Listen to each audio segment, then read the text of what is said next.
네, 여러분 안녕하세요. 이번 시간에 배울 내용은 교과서 96페이지의 해수의 성질입니다.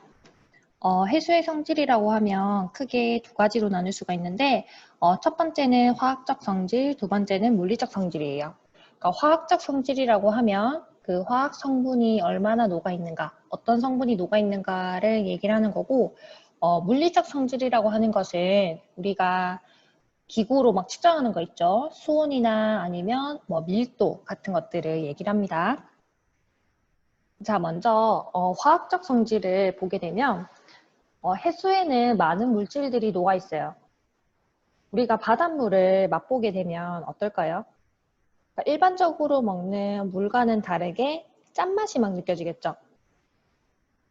그게 바로 바닷속에 들어있는 소금 때문입니다.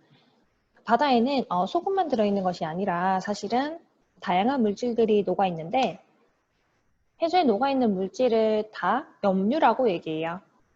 소금은 바로 염화나트륨인데 가장 많은 양을 차지하고 있습니다. 그리고 그 다음으로 많은 것이 바로 염화마그네슘이에요.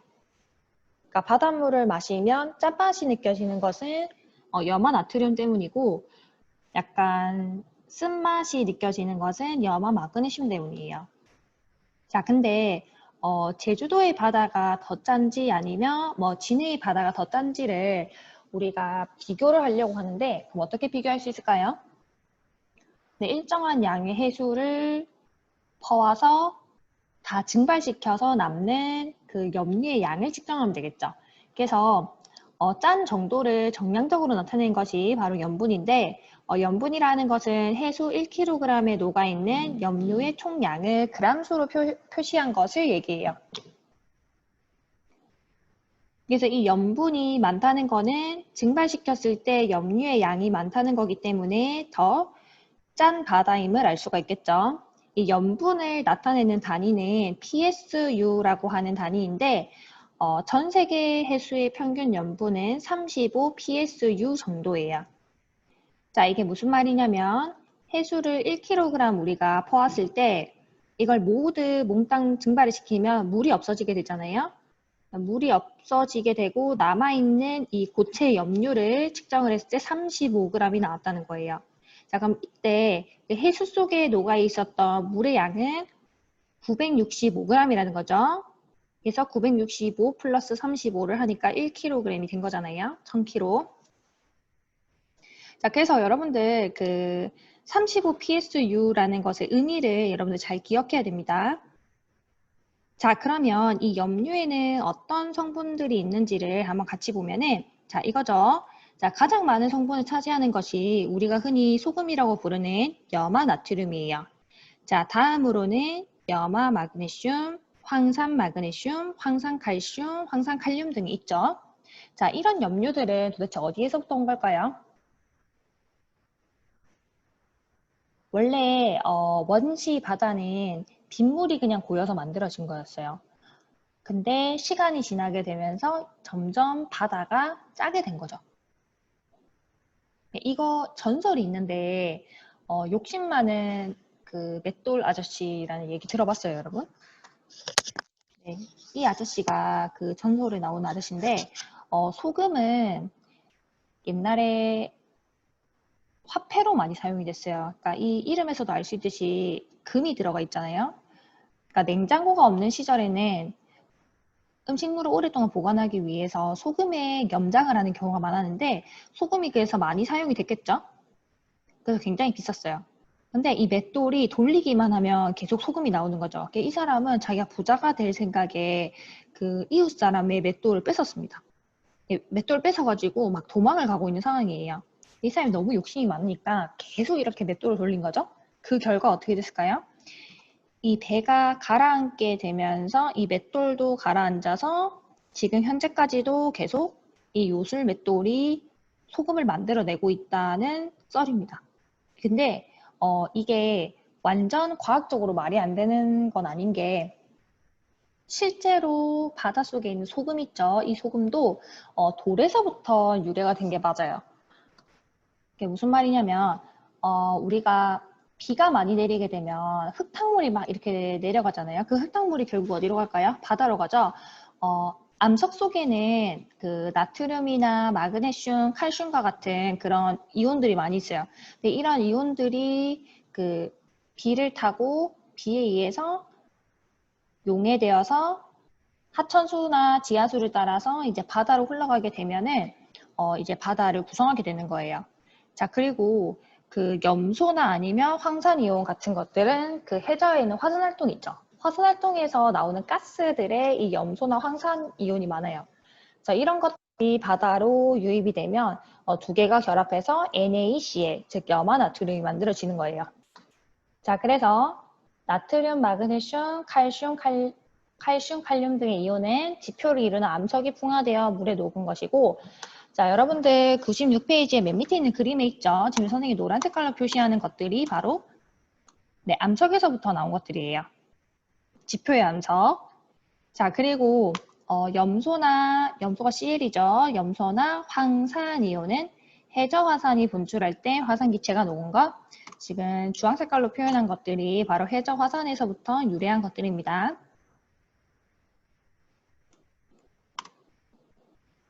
자, 그럼 넘어가서 염분비 일정의 법칙에 대해서 얘기할 건데, 자, 이 바다가 혹시 어딘지 아는 사람?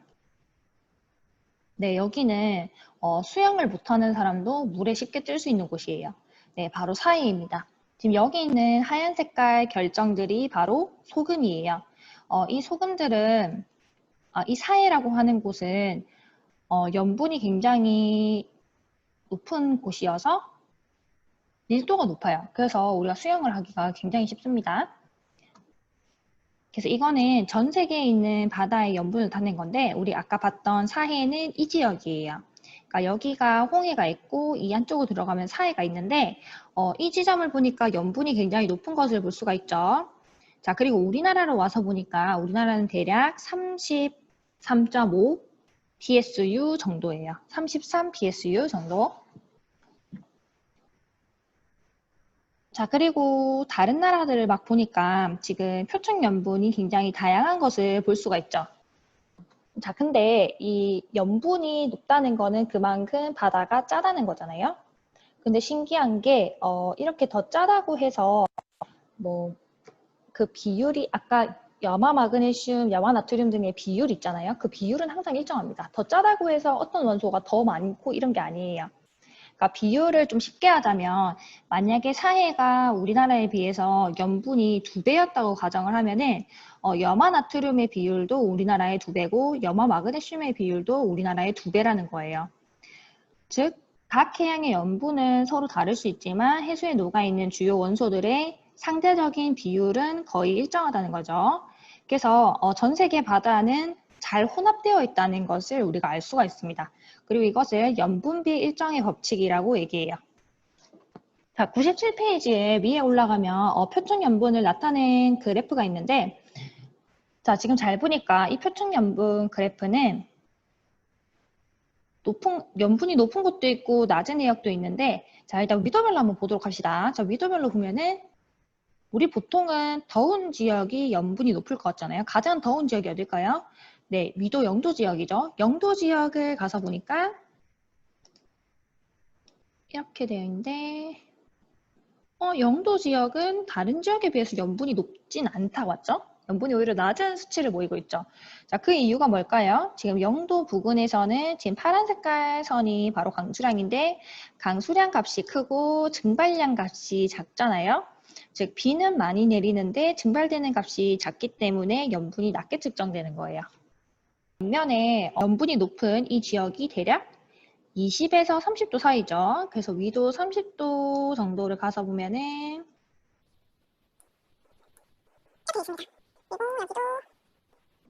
이렇게 대략 그을 수 있죠. 자, 위도 30도 부근을 보니까 자, 지금 강수량이라는 값은 감소하게 되었고 증발량이 증가하게 되었잖아요. 그러니까 증발이 그만큼 많이 된다는 거죠. 그래서 이 염분이 높게 측정이 되는 겁니다. 여기 염분이 높고 여기도 염분이 높고 여기도 염분이 높죠. 그래서 세계적으로 유명한 사막, 뭐 타클라마칸 사막, 고비 사막 이런 것들은 전부 다 이 위도 30도 부근에 다 있어요. 그러니까 실제로 지도에서도 보면 이 30도 부근 지역에 이렇게 사막이 발달한 것을 볼 수가 있습니다. 자, 그래서 여기는 증발량이 높아서 염분이 높은 거고, 사해랑 홍해가 있는 이 지역이나 아니면 지중해를 잘 보면 여기는 지금 표층 염분이 굉장히 측정이 되잖아요. 그 이유가 이 사해가 있는 지역은 사막에 둘러싸여 있는 곳이기 때문에 사막은 건조하잖아요. 증발량이 많잖아요. 그래서 여기서 염분도 높게 측정이 되는 것을 볼 수가 있어요. 자, 그럼 이제 다음으로 넘어가서 태평양에서 중심부 해역과 주변 해역의 표층 염분이 다르게 나타나는 까닭을 생각해보자. 자, 중심부 해역은 바로 여기를 얘기하는 거고 주변부 해역은 바깥을 얘기하는 거죠. 자, 주변 해역의 표층 염분이 지금 더 낮게 측정이 되고 있잖아요. 그 이유가 뭘까요? 자, 선생님이 그림으로 한번 그려볼 건데 우리나라는 좀 작아서 힘드네요. 자, 이런 식으로. 선생님이 지금 그리는 게 뭘까요? 네, 바로 강입니다. 강. 즉 강에서 나오는 하천수는 소금을 포함하지 않고 있는 담수잖아요. 이 담수가 유입이 되면 염분이 감소하게 되겠죠. 그래서 중앙부에 비해서 주변부에서는 그 담수의 유입으로 인해서 염분이 낮게 측정이 되는 거예요. 자, 그러면 정리를 해보면 이렇게 할 수 있습니다. 표층 염분에 영향을 미치는 요인은 첫 번째가 바로 적도 해역은 아까 얘기했던 그 날씨가 흐리다고 했죠. 즉 저기압이 주로 발달하게 되어서 증발량이 적고 강수량이 많아서 염분이 낮다. 자, 그리고 고압대인 위도 30도 부근 해역은 증발량이 많고 강수량이 적어서 염분이 높다. 자, 그리고 사막으로 둘러싸인 홍해는 염분이 얼마다? 41 PSU 정도이다. 자, 두 번째는 바로 하천수의 유입인데 하천수라는 것은 담수이기 때문에 담수가 들어가게 되면 염분은 낮아지게 되겠죠. 자, 이 세 번째는 빙하가 염분에 영향을 미치는 건데 여러분들 빙하라고 하면 바다에 얼어있는 그런 얼음 덩어리라고 생각할 수 있잖아요. 소금물을 우리가 냉동실에 넣게 되면은 소금물을 얼린 물을 그 얼음을 꺼내서 먹잖아요. 그러면 굉장히 짤 것 같지만 그 얼음은 하나도 짜지 않습니다. 그 이유가 뭐냐면 얼음이 열 때는 소금을 포함하지 않고 담수만 이렇게 얼리게 돼요. 그러니까 맹물만 얼리게 되어서 빙하의 결빙이 일어나게 되면은 담수의 양이 작아지는 거죠. 그러니까 밖에 있는 물이 더 짜지는 거잖아요. 그래서 염분이 높아지게 되는 거예요. 자, 반면에 그 빙하가 녹게 되는 해빙 현상은 담수가 녹아져 나오는 거랑 같기 때문에 염수가 낮아지는 겁니다. 자, 이런 현상을 우리가 주로 볼 수 있는 것이 바로 극지방이에요. 자, 극지방에서는 우리 나중에 자세히 할 건데, 자, 극지방에서는 지금 이 표층 염분이 좀 낮은 걸로 나오죠. 그 이유가 뭐냐면 극지방은 염분이 높아지게 되면 여기는 수온이 너무 낮기 때문에 밀도가 높아요. 밀도가 높아서 바로 아래쪽으로 가라앉게 되는 거죠. 그러니까 염분이 높아진 물들은 효과적으로 아래쪽으로 가라앉게 되어서 이 표층에 있는 염분은 오히려 낮게 계속 유지가 되는 거예요. 자, 여기를 보면 알 수 있는데, 자, 이건 97페이지에 있는 맨 밑에 있는 그림이죠. 맨 밑에 있는 그림에서 표층 염분이라는 것은 대체적으로 증발량 빼기 강수량의 값에 비례하는 것을 볼 수가 있는데, 자, 이게 맞지 않는 곳이 있죠. 바로 위도 60에서 80도. 지금 이게 남극이죠.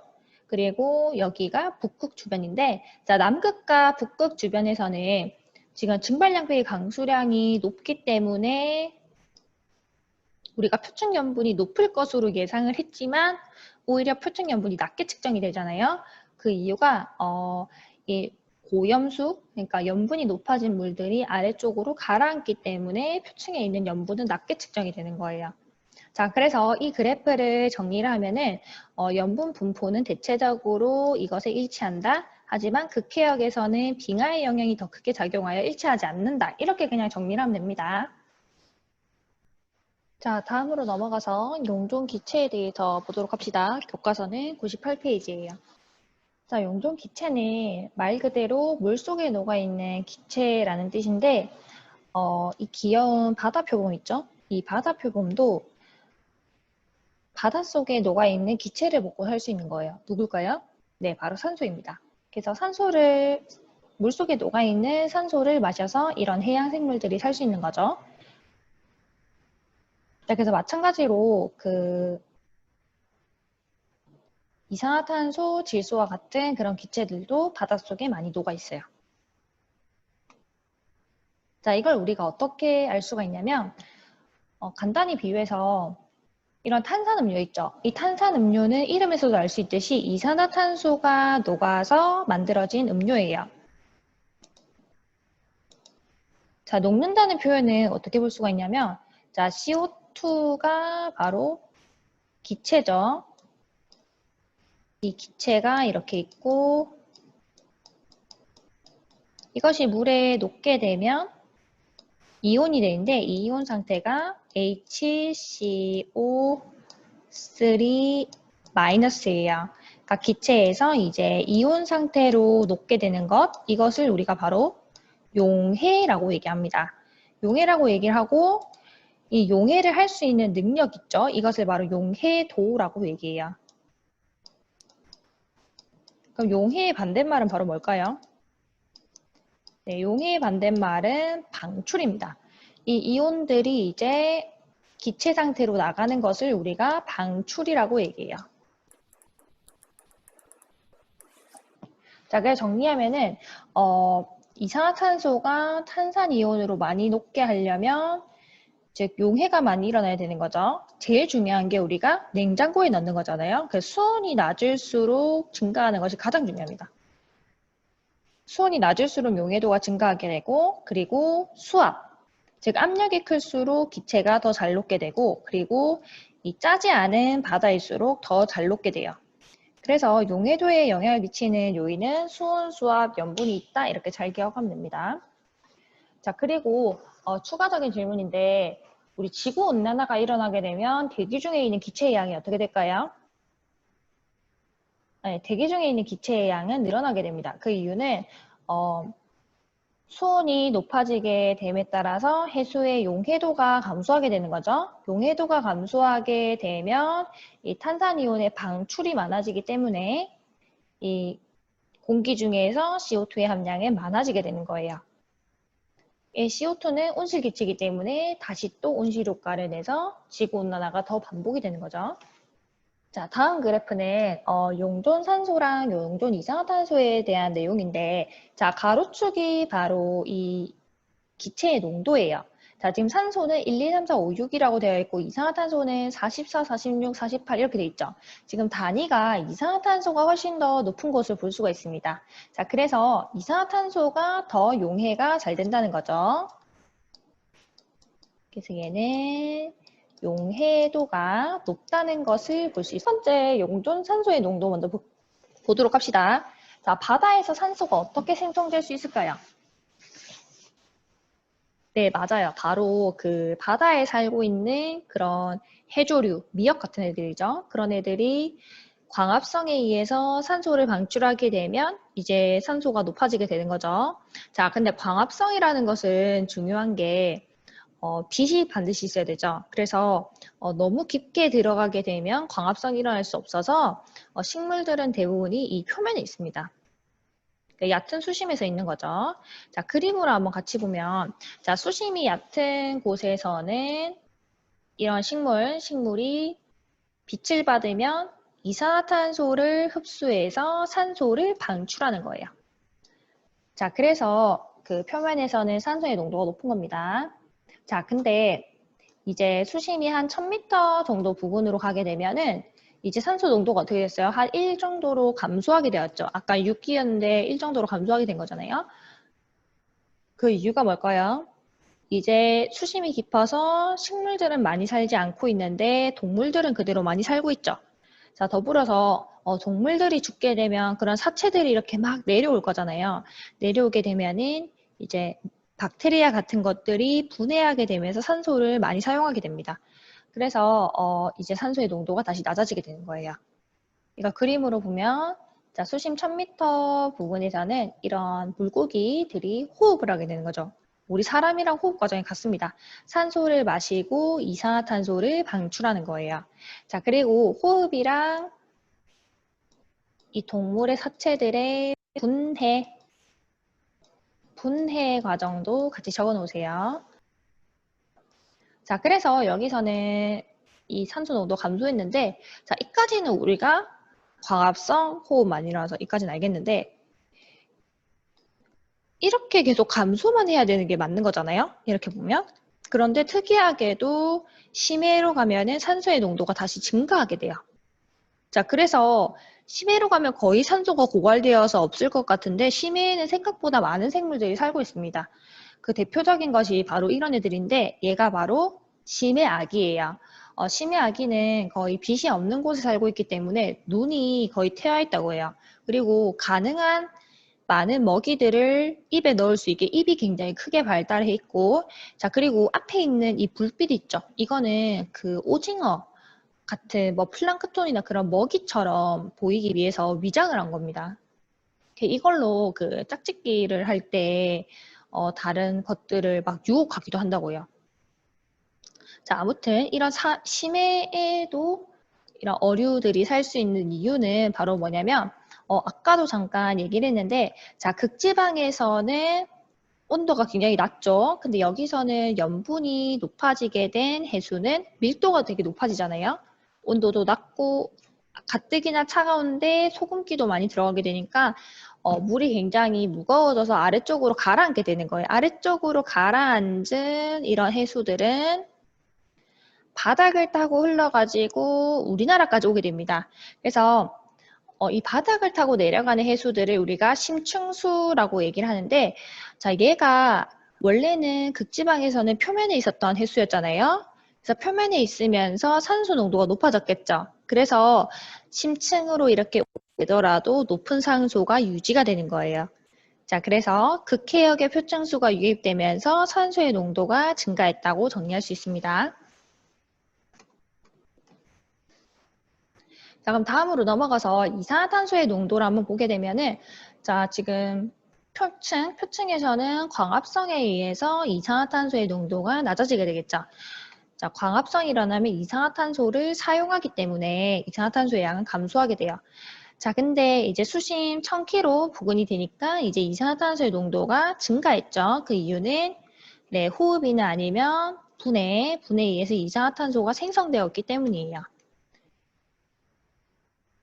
자, 그리고 여기서도 지금 해양 심층수가 내려와서 이산화탄소의 농도가 감소할 것 같지만 실제로 그 산소는 한 1, 2 정도만 늘어나더라도 굉장히 유의미하게 그래프가 바뀌는 데 비해서 사실 이산화탄소는 굉장히 값이 크잖아요. 44, 50인데 뭐 1, 2 정도 준다고 해서 이게 그렇게 그래프의 차이가 많이 안 납니다. 그리고 심해로 들어가게 되면서 이제 수압이 높아지게 돼요. 수압이 높아지게 되면 기체의 용해도가 높아진다고 했죠. 그래서 그 효과가 조금 더 커서 깊이 들어가게 되면 이산화탄소의 양도 그냥 증가하게 되는 거예요. 자, 그럼 이제 넘어가서 99페이지에 있는 해수의 물리적 성질, 해수의 물리적 성질에서 수온에 대해서 한번 같이 보도록 합시다. 자, 수온은 바닷물의 온도를 얘기하는 거예요. 자, 먼저 이거는 전 세계에 있는 그 표면에 있는 해수의 수온을 측정을 한 것인데, 자, 우리나라는 대략 25도, 24도, 22도, 북한 쪽으로 가니까 18도 이렇게 내려가고 있죠. 자, 그리고 이 28이라고 되어 있는 이 지역이 어떤 것이냐면, 자, 이 지점도 수온이 28이고, 여기도 28이라는 거예요. 즉 수온이 같은 지점을 이은 것이죠. 이게 바로 등수온선입니다. 등고선 이런 개념이죠. 그래서 등수온선을 이렇게 나타낸 것인데 자, 먼저 첫 번째 해수의 표층 수온은 위도에 따라 어떻게 달라지는가라고 물었어요. 자, 지금 표층 수온이 보니까 저위도에서 즉 위도 0도 부근의 저위도에서는 표층 수온이 어때요? 전반적으로 높게 나타나는데 위쪽으로 올라가니까 지금 고위도 지역에서는 수온이 낮게 측정되는 것을 볼 수가 있죠. 그래서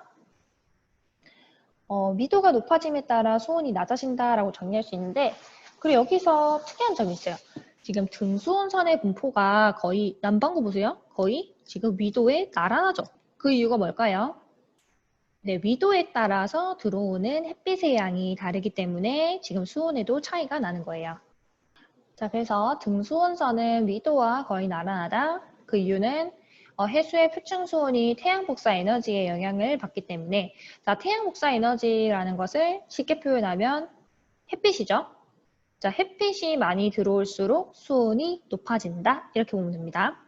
자, 그리고 하나 더 여기서 볼 수 있는 게, 자, 지금 이 그래프가 8월이잖아요. 자, 8월이기 때문에 이 북반구 지역이 여름이죠.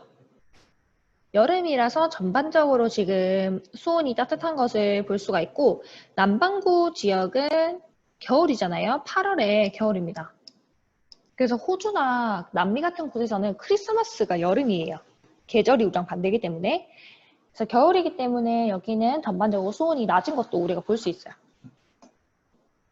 자, 그럼 다음으로 넘어가서 이제 표층 수온 분포가 위도와 나란하지 않은 부분을 찾아보고 그 까닭을 생각해보자. 나란하지 않은 부분. 이렇게 지금 위도랑 평행하게 있을 것으로 예상을 했는데 그거랑 맞지 않는 부분이 있죠. 자, 대표적인 게 바로 이 부분이에요. 자, 이 지역은 이 옆에 있는 동일한 위도의 지역에 비해서 수온이 높은 것을 볼 수가 있죠. 자, 수온이 왜 높을까요?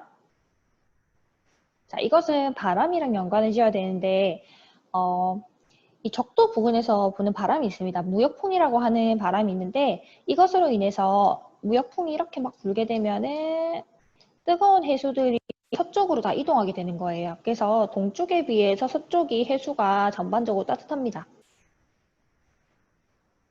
자, 그리고 지금 이런 지역도 보니까 다른 곳에 비해서 좀 뜨거운 것을 볼 수가 있죠. 자, 이런 지역, 지금 대륙에 둘러싸여 있는 이런 지역들은 전반적으로 온도가 높은 것을 볼 수가 있는데, 자, 그 이유가 뭘까요? 네, 맞아요. 그 이유는 육지는 바다에 비해서 가열이 잘 돼요. 우리 모래사장에 놀러 가면 바다는 차가운데 모래는 굉장히 뜨겁죠. 모래사장은 그 이유가 모래는 가열되기 쉽기 때문이에요. 즉 육지는 가열되기 쉬운데 반해서 바다는 가열이 잘 안 되잖아요. 그래서 대륙에 둘러싸여 있는 이런 지역의 경우에는 가열을 더 쉽게 받게 되겠죠. 그래서 수온이 다른 곳에 비해서 더 높은 것을 볼 수가 있습니다. 이제 넘어가서 해수의 층상 구조에 대해서 볼 건데 앞에서 봤던 이 표층 수온의 분포는 그 평면상에서 본 거예요. 해수의 평면이죠. 근데 이 해수의 층상 구조는 마치 스쿠버 다이빙을 하듯이 아래쪽으로 깊이 들어가고 있는 상황을 연상을 하면 됩니다. 자, 깊게 들어가게 되면 가장 크게 변하는 게 뭘까요? 자, 표면에서는 빛이 잘 들어오기 때문에 밝은 것을 볼 수가 있는데 깊게 들어갈수록 이제 햇빛이 들어오지 않겠죠. 자, 햇빛이 들어오지 않게 되면 기온이 어떻게 될까요? 네, 낮아지는 거예요. 그래서 그 빛이 아무것도 들어오지 않는 지역을 우리가 바로 심해 지역이라고 얘기를 해요. 심해. 자, 그리고 이 표면, 해수의 표면으로 갈수록 빛이 많이 들어오기 때문에 수온이 높은 것을 볼 수가 있죠. 자, 그러면 깊게 들어가게 됨에 따라서 햇빛이 적게 들어올 거니까 기온이 점점 낮아지는 게 맞잖아요. 근데 실제로 그래프를 그리게 되면 0에서 150m까지는 수온이 일정한 층이 있습니다. 이렇게 수온이 일정한 거예요. 왜 그럴까요? 네, 지금 여기에 힌트가 나와 있는데 바로 바람에 의한 혼합작용 때문에 그래요. 그러니까 해수 표면에서는 바람이 지속적으로 계속 불고 있기 때문에 혼합이 일어나게 되어서 섞어주는 거죠. 그래서 수온이 일정한 거고 바람 말고도 뭐 파도 아니면 뭐 밀물과 썰물 뭐 그런 것들에 의해서 이제 혼합이 더 잘 일어나게 되는 거예요. 자, 혼합층 아래쪽에는 바로 수온 약층, 우리 아까 깊게 들어가게 됨에 따라서 수온이 점점 낮아지고 있는 층이 있는데 깊이가 깊어질수록 수온이 감소하는 이유는 바로 뭐다? 도달하는 태양 복사 에너지 양이 감소하기 때문에. 자, 그리고 중요한 것이 이 수온 약층은 안정한 층일까요? 불안정한 층일까요? 네, 매우 안정한 층입니다. 왜 그런지 한번 같이 살펴보면 이 물고기를 여기다가 그려보면 물고기의 위쪽, 맞죠? 여기가 위고 여기가 아래가 되겠죠? 자, 근데 지금 위쪽을 잘 보니까 수온이 전반적으로 여기는 높고 여기는 수온이 낮은 것을 볼 수가 있죠. 자, 그래서 수온이 높은 곳은 우리가 뜨겁다고 표현을 할 수가 있고 지금 아래쪽에 있는 곳에서는 수온이 낮잖아요. 그래서 차갑다고 표현할 수 있어요. 자, 뜨거운 곳은 마치 우리가 겨울철에 그 천장에 있는 히터를 틀게 되면 발끝은 계속 막 시렵잖아요. 그런 것처럼 뜨거운 것은 밀도가 낮기 때문에 위로 계속 올라가려고 합니다. 그래서 얘는 밀도가 낮고, 자, 아래쪽에 깔려있는 차가운 것은 밀도가 높은 것을 볼 수가 있어요. 자, 아래가 무거운 것이 깔려있기 때문에 얘네는 섞이려고 할까요? 안 할까요? 섞이려고 하지 않는 안정한 층인 거예요. 달리 얘기하면 대류 현상이 일어나지 않는다라고 볼 수 있는 거죠. 자, 대류가 일어나지 않기 때문에 혼합층과 심해층 사이에는 마치 벽 같은 것이 있다고 생각할 수 있습니다. 그래서 에너지 전달이 완전히 차단되는 거예요. 자, 다음으로 넘어가서 심해층을 한번 같이 보면 심해층은 계절이나 깊이에 따른 수온 변화가 거의 없는 층을 얘기를 하는데 이거는 BCI 들지 않는 층입니다. BCI 들지 않는 층이기 때문에 낮과 밤의 변화도 없고 그리고 뭐 계절에 따른 변화도 거의 없어요. 그리고 심해층은 전체 부피의 80% 정도를 차지할 정도로 굉장히 큰 양을 나타내고 있습니다. 자, 그리고 하나 더 볼 수 있는 게 혼합층, 수온약층, 심해층 중에서 심해층의 온도가 가장 낮아요. 그 이유는 햇빛이 도달하지 않기 때문이죠. 그리고 혼합층의 온도가 가장 높은데 그 이유는 표층에 있기 때문에 태양 복사 에너지를 가장 많이 흡수하기 때문이죠. 그래서 혼합층에서 수온이 가장 높습니다. 자, 이거는 선생님이 블로그에서 본 건데요. 그러니까 프리다이빙이라는 게 아무것도 몸에 하지 않고 그냥 이렇게 거의 맨몸으로 물 속에 뛰어드는 거래요. 그럼 우리가 보통 약간 장비 같은 것을 많이 할 때보다 프리다이빙을 하면 물의 온도가 변하는 거를 더 잘 측정할 수 있겠죠. 그래서 이 사람이 그 후기를 남긴 건데 30m 정도 내려가니까 이제 갑자기 차가운 해수를 느꼈대요. 그래서 수온약층이 느껴졌다고 하는데 갑자기 막 차가워지는 느낌을 받았다고 합니다. 이게 실제로도 해녀들도 그 해녀 안내문 같은 데 보면은 그 따뜻한 물이 막 지속되다가 어느 깊이에 도달하게 되면 차가워지는데 너무 차가우면 이제 더 이상 들어가지 말라는 안내문이 있어요. 그 이유가 이제 수온약층에 도달하게 되면 그 아래에서부터는 수온이 점점 이렇게 내려가게 되는 거잖아요. 그래서 갑작스럽게 차가운 물을 만나게 되기 때문에 조심하라는 그런 문구입니다.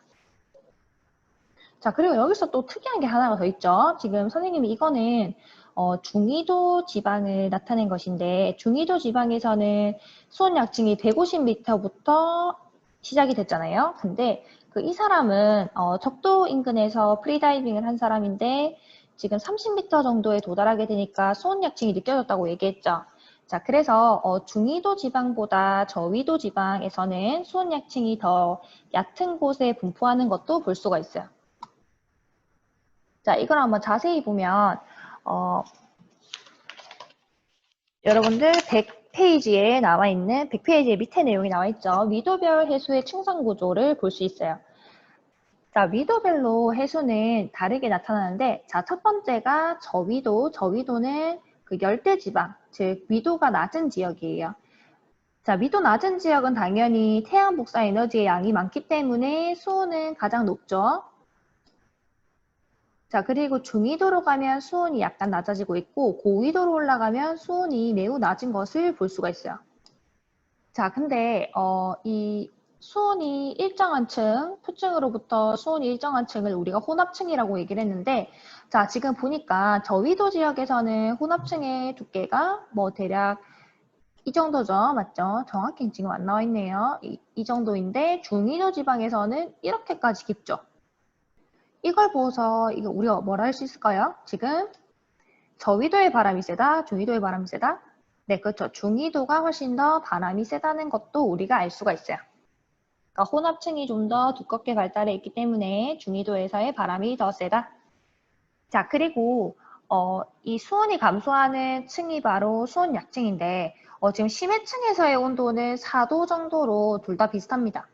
둘 다 비슷한데 혼합층에서의 온도가 다르죠. 지금 여기서는 24도에서부터 4도까지 떨어졌는데 중위도에서는 15에서 4도까지 떨어졌잖아요. 그래서 저위도에서 좀 더 급격하게 감소를 하고 있죠. 그래서 저위도에서 수온약층이 더 강하게 발달한다라고 얘기해요. 그리고 고위도 지방, 뭐 극지방 얘기하는 거죠. 여기서는 햇빛이 거의 들어오지 않기 때문에 수온이 심해층과 거의 동일하다고 보고 있습니다. 그래서 수온의 변화가 없는 거예요. 여기서는. 자, 이거는 부피를 약간 입체적으로 나타낸 그림인데, 자, 위도 0도로 봅시다. 위도 0도에서는 지금 혼합층이 있고 수온약층의 두께가 굉장히 얇죠. 근데 반면에 위도 30도 부근은 바람이 굉장히 강한 곳이기 때문에 수온약층의 두께가 훨씬 두꺼운 것을 볼 수가 있습니다. 자, 그리고 위도가 높은 이 극지방에서는 다 심해층으로만 이루어져 있는 것을 볼 수가 있죠. 자, 그래서 효과적으로 얘가 밀도가 높아지게 되면 아래쪽으로 가라앉는 순환이 일어날 수가 있는 거예요. 그리고 이 그림을 보니까 심해층이 전체 해수의 80%라는 게 무슨 말인지 알겠죠? 굉장히 그 부피가 큰 것도 볼 수가 있어요. 자, 뭐 미도별로 자세히 보면 열대해역은 태양 복사 에너지 많기 때문에 수온이 높고 그리고 수온 약층은 두께는 얇지만 지금 두께가 이거밖에 안 되죠. 두께는 굉장히 얇지만 이 수온의 차이가 크기 때문에 강하게 나타난다. 그러니까 수온의 차이가 크다는 말이에요. 자, 그리고 중위도 지역에서는 이 저위도 해역에 비해서 혼합층의 두께가 두껍죠. 맞죠? 그래서 혼합층의 두께가 두껍다는 것은 바람이 강하다는 뜻이에요. 자, 그리고 이제 이 수온약층의 두께는 더 두껍지만 이 두께 자체는 더 두껍지만 수온의 차이는 열대해역보다 작기 때문에 뭐 그렇게 강하게 발달하는 것은 아니에요. 자, 그리고 극해역은 전체가 다 그 심해층으로 이루어져 있는 거죠. 그래서 수온 변화가 거의 없다. 자, 이 질문의 혼합층이 가장 두꺼운 해역은 바로 중위도가 되겠죠. 이 두께를 여러분들 측정하면 되는 거니까.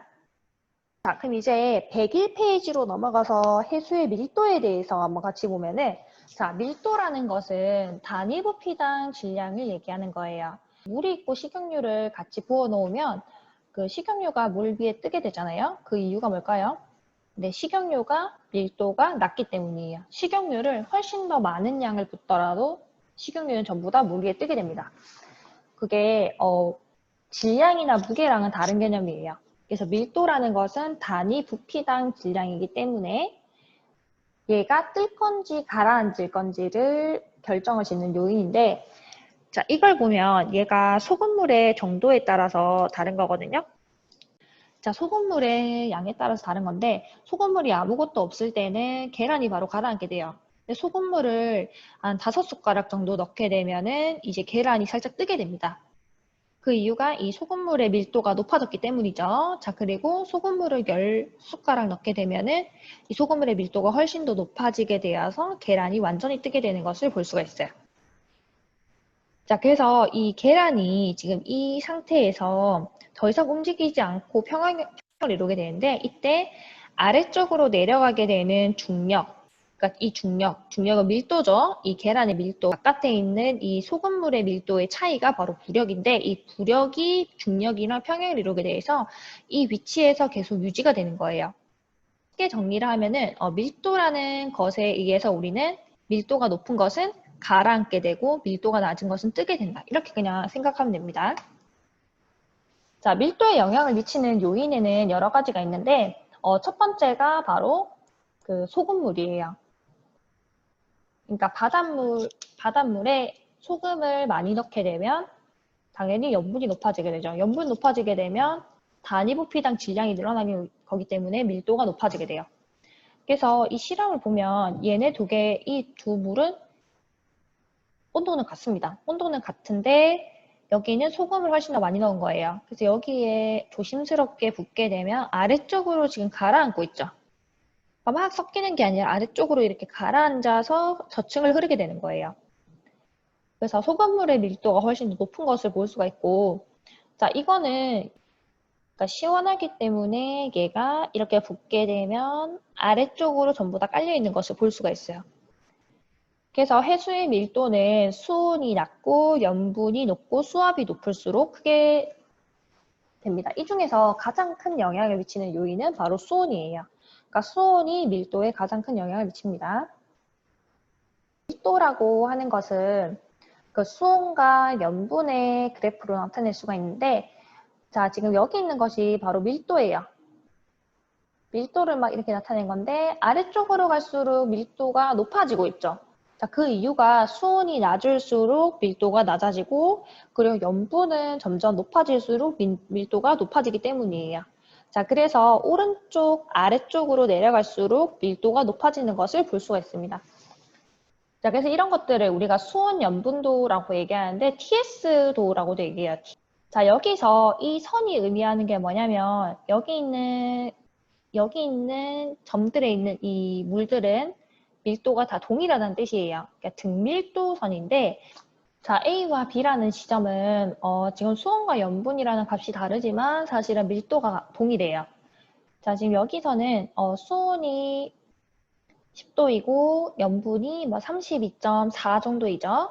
자, 근데 반면에 B에서는 수온이 20도 정도로 훨씬 높아졌으니까 이 밀도를 감소시키는 요인이지만 염분이 35.6 정도로 훨씬 더 높기 때문에 이거는 밀도를 증가시키는 요인이죠. 그래서 밀도가 A와 B는 동일한 것을 볼 수 있는 거예요.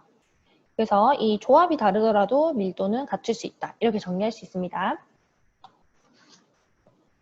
자, 그리고 수온과 해수의 밀도 관계를 한번 같이 보면은, 자, 이거는 표층이에요, 표층. 자, 저위도일수록 표층에서의 수온이 높잖아요. 표층에서의 수온이 높기 때문에 밀도는 낮아지는 것을 볼 수가 있고, 자, 그리고 일반적으로 지금 이렇게 막 비례하고 있죠. 수온이 다시 낮아지니까 밀도가 높아졌잖아요. 근데 특이한 게 미도 60에서 80도에서는 수온이 낮아져서 밀도가 높아질 것으로 생각을 했는데 오히려 밀도가 낮아지고 있죠. 이거는 왜 그런 거냐면 북극이죠. 지금 N이니까 북극 부근에서는 육지에서 강물이 대량으로 유입되고 있기 때문에 그 같은 위도의 남극에 비해서 염분이 훨씬 더 낮은 것이에요. 그러니까 이 북극은 남극이랑 다른 점이 전부 다 얼음으로만 돼 있거든요. 그리고 대륙들에 막 둘러싸여 있어요. 남극은 자기 혼자 이렇게 섬처럼 있는데 북극은 육지들에 둘러싸여 있어서 강물이 굉장히 많이 흘러서 유입된다고 합니다. 그래서 지금 이 때문에 북극 부근에서는 담수가 유입이 되어서 밀도가 수온에 반비례하지 않는 거죠. 자, 그래 넘어가서 수심에 따른 수온과 밀도 분포는 지금 깊이 들어가게 됨에 따라서 지금 밀도가 어떻게 변하는지를 나타낸 건데, 자, 표층에서는 혼합층이 이렇게 있고, 혼합층에서는 수온이 일정하죠. 수온이 일정해서 밀도도 지금 거의 일정할 것인데, 아래쪽으로 내려가게 됨에 따라서 수압이 증가해서 살짝 증가하고 있어요. 자, 근데 이제 수온이 어떻게 되고 있어요? 수온이 낮아지는 수온 약층 지역에서는 수온이 낮아지니까 밀도가 상승하게 되겠죠. 그래서 여기서는 급격하게 밀도도 높아지게 되는 거고, 자, 그리고 심해층에서는 수온의 변화가 거의 없지만 지금 밀도는 계속 증가하고 있는 것이 그 수압이 높아지기 때문에 밀도가 증가하고 있는 모습을 볼 수가 있습니다. 그래서 이 밀도가 급격하게 증가하고 있는 이 지역 있죠. 이곳을 우리가 밀도 약층이라고 얘기해요.